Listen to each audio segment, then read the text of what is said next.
بھائیو، محمد الرسول اللہ علیہ وسلم کی پوری نبوی زندگی کا معمول تھا، معمول۔ آپ رات کی نماز 2 رکعتیں پڑھتے تھے، آخر میں ایک وتر پڑھ لیتے تھے۔ ایک وتر پڑھنا ساری زندگی کا نبی صلی اللہ علیہ وسلم کا معمول تھا۔ بہت کم اللہ کے نبی نے 5 وتر، 7 وتر اور 9 وتر ایک سلام سے پڑھے ہیں۔ جو 3 وتر ہے نا، یہ بھی ایک سلام سے صحیح حدیث سے ثابت نہیں ہے۔ 3 وتر پڑھنے ہیں تو ان کا طریقہ صحیح یہ ہے، جو پکا طریقہ ہے، 2 رکعتیں پڑھ کے کیا کر دیں، سلام پھیر دیں اور 1 رکعت الگ سے پڑھیں۔ یہ 3 وتر پڑھنے کا طریقہ صحیح ہے۔ اور 3 وتر جو 2 رکعتیں پڑھ کے بیٹھ جاتے ہیں پھر کھڑے ہو جاتے ہیں، اس سے تو اللہ کے نبی نے منع کیا کہ مغرب کی نماز کے مشابہ اس کو نہ بناؤ۔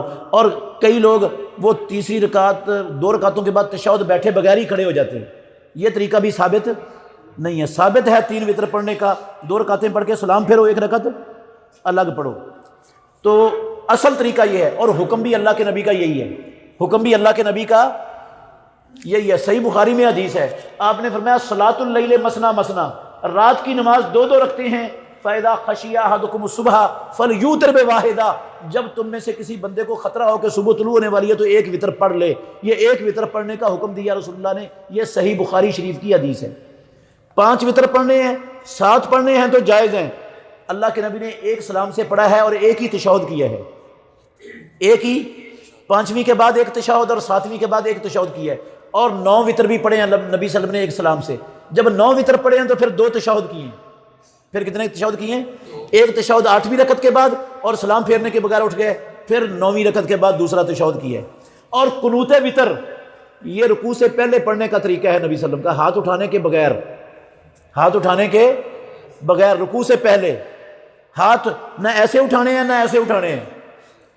قل ہو اللہ پڑھ کے فارغ ہوئے، اللہم اہدنی فیمن ہدیت وعافنی فیمن عافیت، پھر رفع یدین کر کے رکوع چلے جائیں۔ اصل طریقہ یہ ہے۔ انس بن مالک رضی اللہ عنہ کی حدیث ہے صحیح بخاری میں، پیارے پیغمبر محمد رسول اللہ صلی اللہ علیہ وسلم، ان سے پوچھا کسی نے کہ قنوت رکوع سے پہلے ہے یا رکوع کے بعد ہے؟ تو انہوں نے کہا رکوع سے پہلے ہے، انس بن مالک نے۔ وہ بندہ کہتا ہے فلاں بندہ آپ کا نام لے کر بیان کرتا ہے رکوع کے بعد، اور آپ مجھے کہہ رہے ہو رکوع سے پہلے۔ انہوں نے کہا وہ جو بندہ کہہ رہا ہے نا رکوع کے بعد، وہ اللہ کے نبی نے 1 مہینہ کی تھی، مطلب ہے وہ قنوت نازلہ ہے، وہ رکوع کے بعد ہوتی ہے۔ اور میں جو بتا رہا ہوں یہ قنوت وتر ہے، یہ رکوع سے پہلے ہوتی ہے اور ہاتھ اٹھانے کے بغیر ہوتی ہے۔ اگر بندہ وتروں میں قنوت نازلہ پڑھنا چاہتا ہے تو جائز ہے، پھر رکوع کے بعد ہاتھ اٹھا کر پڑھ سکتا ہے۔ اکیلی قنوت وتر نہیں، قنوت نازلہ بھی پڑھے، ساتھ قنوت وتر بھی پڑھے، تو پھر کیا ہے، رکوع کے بعد ہاتھ اٹھا کر بھی جائز ہے نازلہ کے ساتھ۔ لیکن اکیلی قنوت وتر پڑھنی ہے تو پھر رکوع کے بعد بھی نہیں، ہاتھ اٹھا کر بھی نہیں، پھر ہاتھ اٹھائے بغیر رکوع سے پہلے پڑھ